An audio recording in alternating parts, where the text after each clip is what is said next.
सुप्रभात बच्चों। आज हम पढ़ेंगे वर्ण विचार। वर्ण विचार को जानने से पहले, समझने से पहले हमें पहले कुछ बातों को जानना आवश्यक है। बच्चों, हम अपने चारों तरफ बहुत सारी ध्वनियों को या आवाज़ों को सुनते रहते हैं, जैसे कुकर की सीटी, चिड़ियों की चहचहाहट, फ़ोन की घंटी या फिर आपस का वार्तालाप। बच्चों, जब हम इन ध्वनियों को लिखते हैं तो ये वर्ण कहलाते हैं। जैसे बच्चों, कमरा शब्द की ध्वनि है क, अ, म, अ, र, आ। जब हम इस ध्वनि को लिखते हैं तो ये वर्ण कहलाती है। चलिए बच्चों, वर्ण की परिभाषा देखते हैं। भाषा की सबसे छोटी ध्वनि जिसके टुकड़े नहीं किए जा सकते वह वर्ण या अक्षर कहलाती है। टुकड़े से अर्थ है, हम जब वाक्य लिखते हैं तो वाक्य के टुकड़े करके शब्द बना सकते हैं और शब्द के टुकड़े करके हम उसका वर्ण बना लेते हैं, मगर जब वर्ण लिखते हैं तो उसके टुकड़े नहीं होते। वर्ण के प्रकार। बच्चों, वर्ण के दो प्रकार होते हैं, एक स्वर, दूसरा व्यंजन। चलिए अब हम पढ़ते हैं पहले स्वर के बारे में।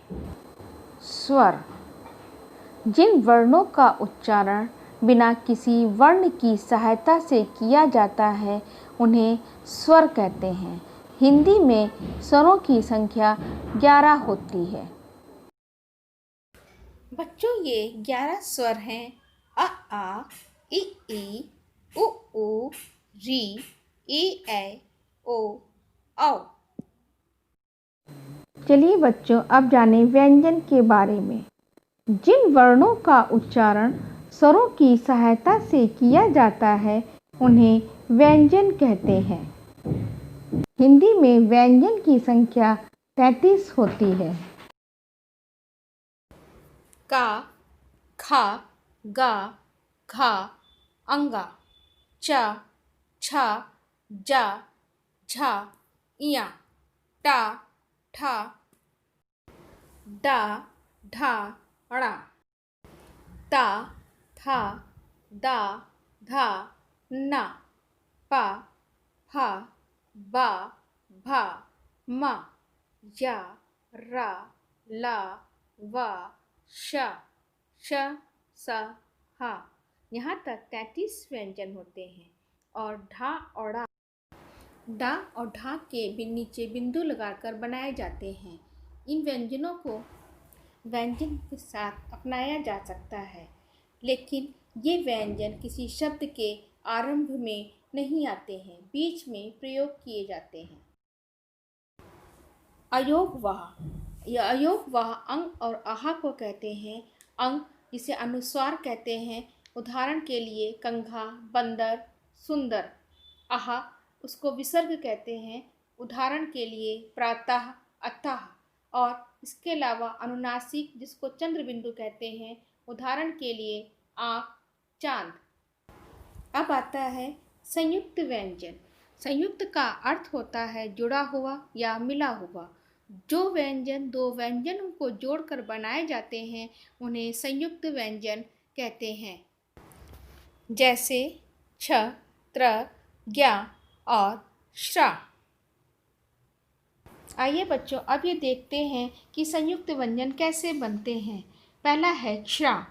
यह बनता है आधा का और शा को मिलाकर के। आधा का से क्या तात्पर्य है, देखिए का के नीचे हलंत लगा हुआ है। जिस व्यंजन के नीचे ये हलंत लगा होता है वो व्यंजन आधा होता है।